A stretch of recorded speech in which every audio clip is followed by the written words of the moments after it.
大家好，这里是读财报学选股。本期视频是中国百大牛股复盘系列的第8期。这个系列是以我们中国上市公司里涨幅最大的一批公司为样本，复盘他们上市以来的股价走势和经营记录，最终目的是在上市公司的年报里寻找确定性的投资机会。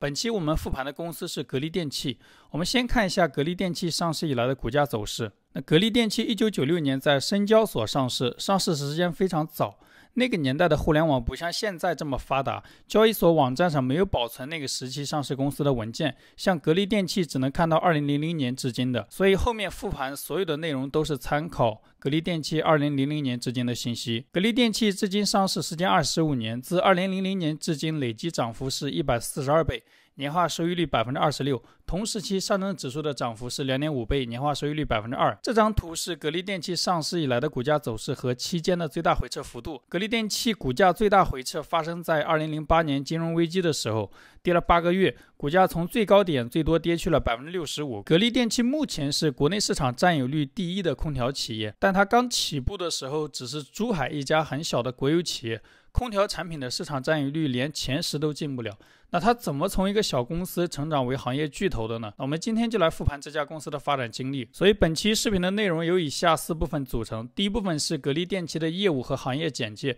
第二部分是格力电器历年的股价涨跌幅和财务数据复盘，第三部分是格力电器预期投资收益率和历史投资收益率测算，最后一部分总结一下公司的优缺点，然后看一些行业数据，简单判断一下这家公司的未来。这里要声明一下，视频中所有的内容都仅作为案例讲解使用，不作为任何人的投资建议。特别是格力电器目前处于一个下行的经营状态中。我们打开格力电器2020年的年报，首先看到的是公司业务概要。公司的产品覆盖家电消费品和工业装备2个领域，产品包括空调、冰箱、洗衣机、各种家电，以及高端装备、精密模具等等。产品远销160多个国家和地区，为全国4亿用户提供服务。同时还讲到公司的市场占有率，公司的中央空调市场占有率连续9年第1，空调内销连续26年领跑，公司是世界500强第436名，它的同行美的集团这个排名是307，比格力要靠前一些。下面讲的是行业数据。2020年受疫情影响，我国家用空调销量是1亿4千万台，同比下降了 6%， 空调内销8千万台，下降了 12%， 出口6100万台，增长了 5%。 这是整个行业在2020年的情况。下面是管理层的讨论与分析，这里就讲到公司的具体情况了。受疫情影响，公司发展面临诸多困难和挑战。具体到2020年的业绩，这一年公司收入1700亿，下降了 15%， 归母净利润222亿，下降了 10%。 格力电器这个业绩的下降幅度比空调行业整体下降的幅度要大，说明公司跑输了行业。但是美的集团2020年的收入和净利润都是增长的。具体是哪些业务的业绩在下滑，我们可以从公司不同业务的收入占比来看。先看绿色的变动幅度，所有业务的收入都是在下滑的。再看橘色的业务占比，空调业务占了 70%， 生活电器、智能装备占比非常小，其他业务占了 22%。这一块是它采购原材料给上游供应商赚差价的收入，毛利率非常低，等一下会看到。从业务比例看，公司收入还是以空调业务为主。我们后面分析的时候重点关注公司的空调业务就行。这是不同业务的毛利率，空调的毛利率是 34%， 其他业务的毛利率只有 3.8%， 非常低，所以公司赚钱也主要靠空调业务。这是各项业务的成本占比，其中家电最大的成本是原材料，占了 87%。 公司的原材料主要是铜、钢材、铝材、塑料等等，这些原材料大部分都是大宗商品，价格有时候波动会比较大。公司年报上显示，格力电器有在期货上对这些大宗商品做套保，但套保的价值只有几百万，跟公司几百亿的存货相比，金额非常小，相当于没有，所以原材料价格的变动对公司的毛利率影响会比较大。这是2020年年报的股东信息，公司的第1大股东是北向资金，第2、第10大股东主要是高瓴资本。2019年受让了格力集团的股份，持有快2年了，至今几乎没有赚钱。第3大股东是格力电器的经销商持股，第4大股东以前是格力电器的控股股东，珠海的一家国企，第9大股东是管理层董明珠，其他股东都是各种机构。因为单一股东持股比例没有超过 20% 的，所以格力电器目前处于没有实际控制人的状态。这是这家公司的一个缺点，我们等一下会讲。我们先看公司管理层董明珠，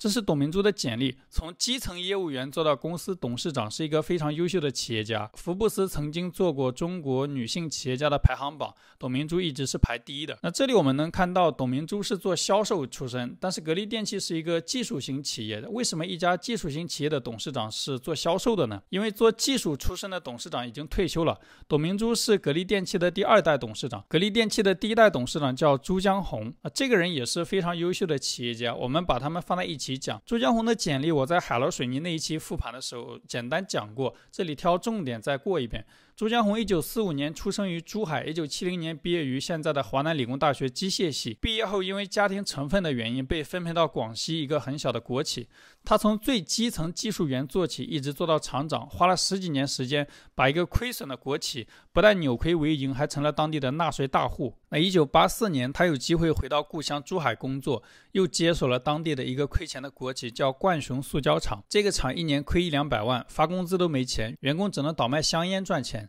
这一点跟茅台刚开始的时候很像，茅台最早卖酒也不赚钱，员工只能养猪养鸡搞养殖赚钱。那朱江洪接手了这个厂之后，一边提升技术一边找客户，第2年这个厂就扭亏为盈，第3年做到了利润400万。他经营企业的能力非常优秀，他除了重视并且擅长技术，还是一个业务专家，他有很多找客户的点子。他的自传里讲过很多故事，我会把他自传的书名放在本期视频的最后。朱江洪接手的这个冠雄塑料厂业务越做越好，然后开始给很多空调企业供货。这时候他的大股东不乐意了，他的大股东是珠海的一家国企，这个国企下面有很多子公司，有一个子公司是做空调的，那这家子公司空调生意做得不好，那就怪朱江洪给其他空调企业做零部件，于是强行让他停止做空调零部件的业务。这里能看到朱江洪虽然是一个非常优秀的企业家，但他只是个打工人，并没有公司的控制权。那后来做空调业务的子公司越做越差，朱江洪的模具厂呢也越做越好，大股东就顺带也让他管空调业务。那朱江洪就把2家公司合并并取名为格力电器，格力电器 logo 上的格力2个字就是他写的。这个时候朱江洪已经47岁了。这一年董明珠刚好通过面试在格力空调做业务员，朱江洪做技术，董明珠做销售。那他们2个用了没几年就把当地的一个小企业做成了行业第一。他们具体做了哪些事情呢？我这里分别举几个例子。那先看朱江洪那个年代的空调行业比现在的电动车行业还疯狂。那时候的空调刚进入中国，每个省份都有自己的空调厂，大部分厂商都是东拼西凑做产品，质量很不稳定，售后也跟不上，最后被坑的都是消费者。格力那时候也没有好多少，但是朱江洪做了总经理之后，他第一件事情就是抓质量。他成立了一个质量小组，把所有客户反映的问题都记下来，一条一条找原因去解决，甚至空调销售旺季的时候让工厂停工，专门解决质量问题。当时中国空调的核心零部件都是进口的，核心部件上他做不了改进，他就在零部件上下功夫，比如钢管用更厚的，压缩机用更大的，机器外壳也用更大的，方便散热，导致当时格力空调要比同行的空调重10几斤。朱江洪这些事情做下来效果也非常好，当年大企业如果采购1000台空调，只有格力能做到基本不出问题。朱江洪把格力空调的品质做到了国产第一，但是产品质量好不一定卖得好，当时格力的市场占有率在全国进不了前10。那幸好格力还有董明珠1954年出生，南京人，他读完书毕业了，在南京工作，有一年去珠海帮朋友办事，觉得珠海很不错，就辞掉原来的工作到珠海找工作，成了格力电器的业务员。董明珠在格力电器先是跟着师傅跑业务跑了1年，那第2年他一个人去安徽开拓市场，他去了之后不但解决了前人遗留的坏账，还开发了很多新客户。他那一年一个人的销售额是1600万，占了全公司的1/8。这时候他才入职第2年，安徽市场做起来，第3年他又去开发南京市场。南京经济水平比安徽要好很多，他接管之后1年业绩做到了5000万，占了全公司的1/6。他入职格力第4年，公司发生了一件事情，因为销售人员的工资跟提成有关，做销售的收入比做研发的高很多。当时很多研发人员想转岗去做销售，这个时候如果公司的研发人员都去做销售，那公司的产品质量肯定会出问题，整个公司的业务都会动摇。所以朱江洪为了压住研发人员躁动的心，他降低了销售人员的提成比例。那这个政策一出来，珠海总部的销售团队很不满，集体跳槽到了竞争对手那里，还带走了很多客户。这时候也有很多公司想挖董明珠，给他几百万的年薪，是1994年给几百万。但是董明珠对格力非常忠诚，不但没走，还回到格力总部担任销售部部长。在董明珠的管理下，虽然原先的销售团队集体离职，但格力电器这一年销售额增长了7倍，市场占有率提升到了第1名。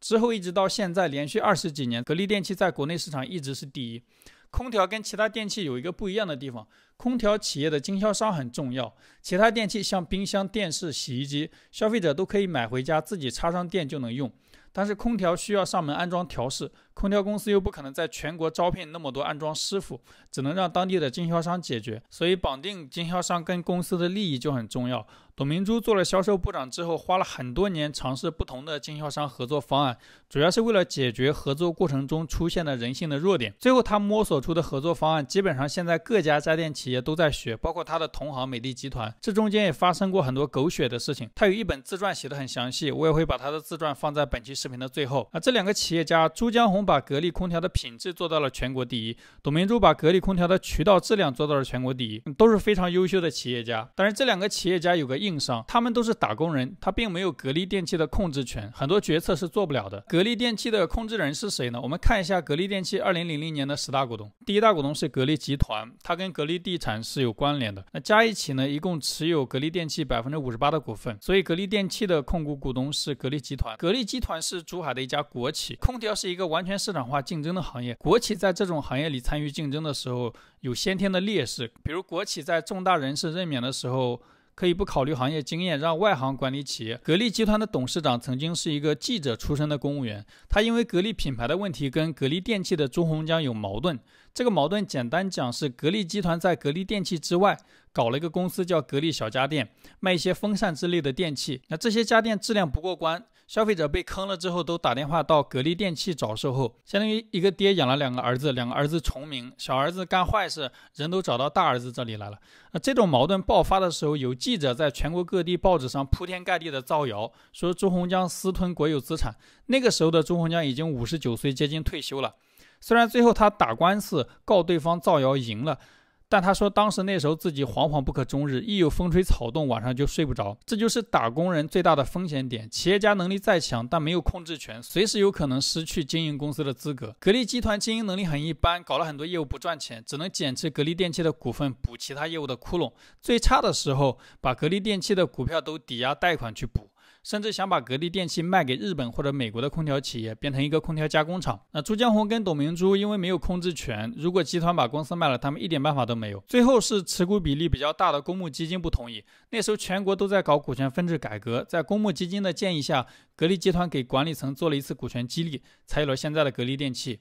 这种股权结构上的缺陷那么多年了还没有解决，格力电器最近10年从来没有做过股权激励，但是它的同行美的集团最近几年几乎每一年都做股权激励。股权激励是吸引优秀人才比较直接的方式，那这两家公司在人才上的差距肯定越来越大。2019年控股股东格力集团把股份卖给高瓴资本之后，公司到现在一直是一个没有实际控制人的状态，这也是一个问题，就没有控制人，重大决策没有人拍板，全靠董明珠的话，董明珠已经66岁快退休了，而且董明珠最近几年想着做新能源车做手机，如果看新能源车手机公司的财务报表，这些都是比空调竞争更激烈、收益率更差的生意。格力电器目前的股权结构，到这些行业参与竞争很难有胜算。虽然我复盘一家公司的时候会花很多的篇幅讲财务数据，但其实财务数据并不是最重要的，财务只是结果，最重要的还是这些财务数据后面的企业家和管理层，他们才是驱动一家公司股价上涨的真正动力。这张图是北向资金持有格力电器的股份比例，蓝色是公司的股价变动，红色是北向资金持股的比例。北向持有公司17%的股份，这个持股比例跟美的集团差不多。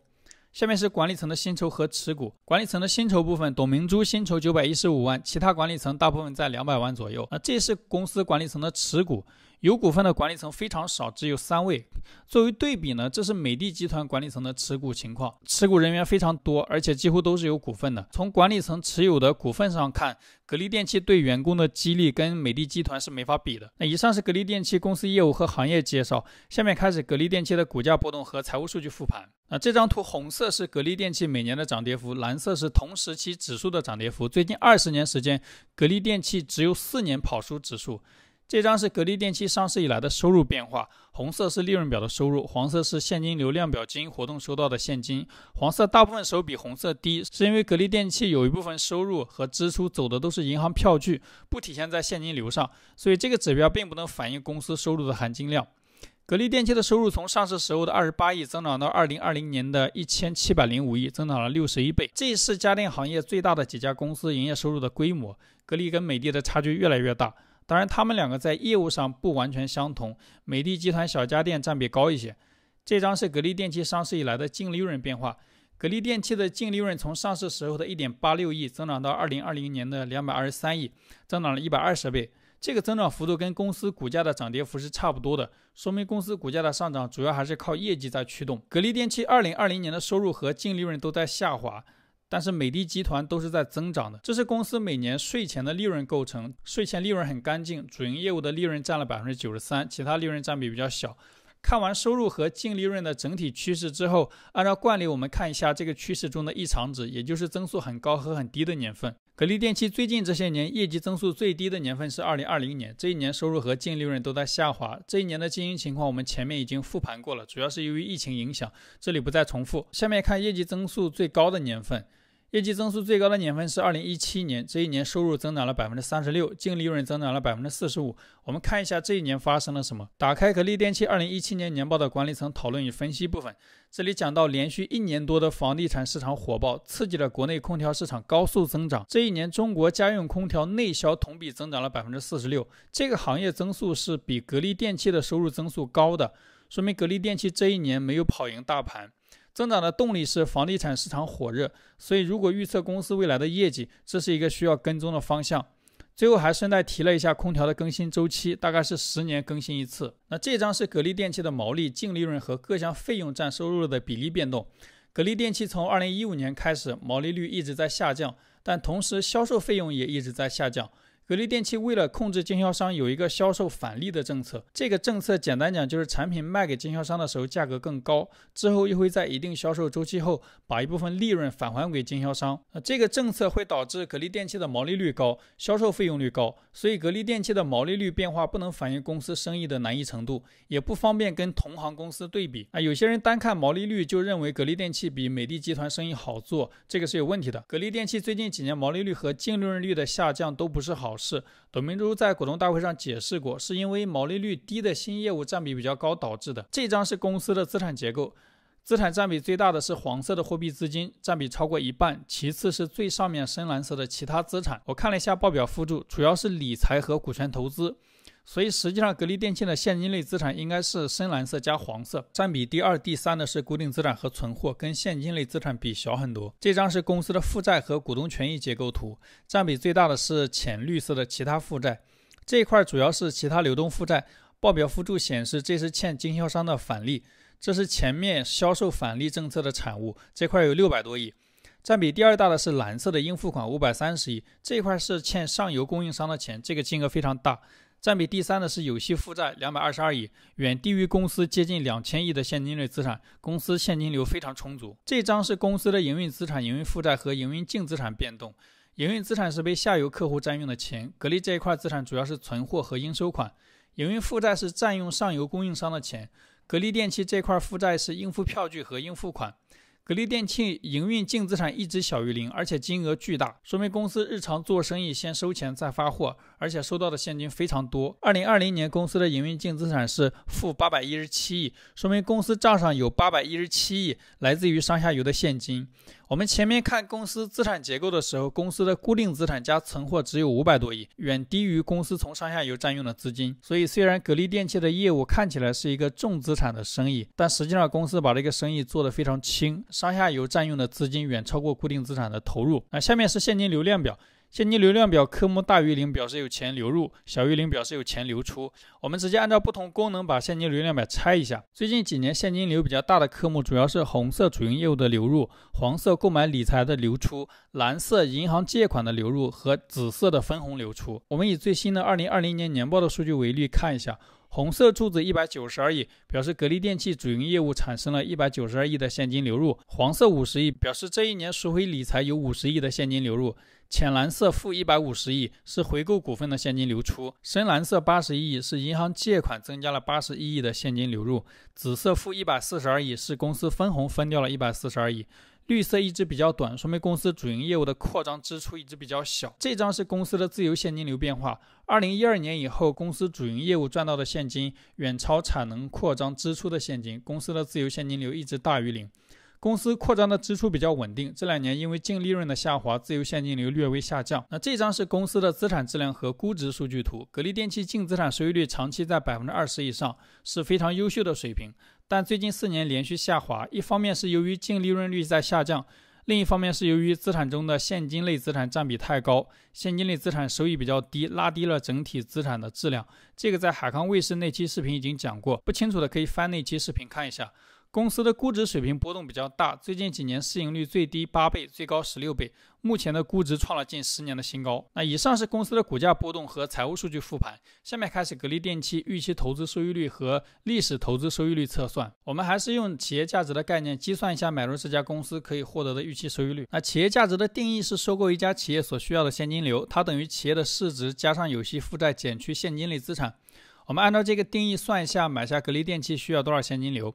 首先2020年末格力电器的市值是3700亿，所以从股市买下这家公司需要花费3700亿。买下这家公司之后，想完全拥有这家公司，还需要把公司的债务还掉。公司的有息负债是222亿，所以到这一步的总共花费是3700加222等于3922亿。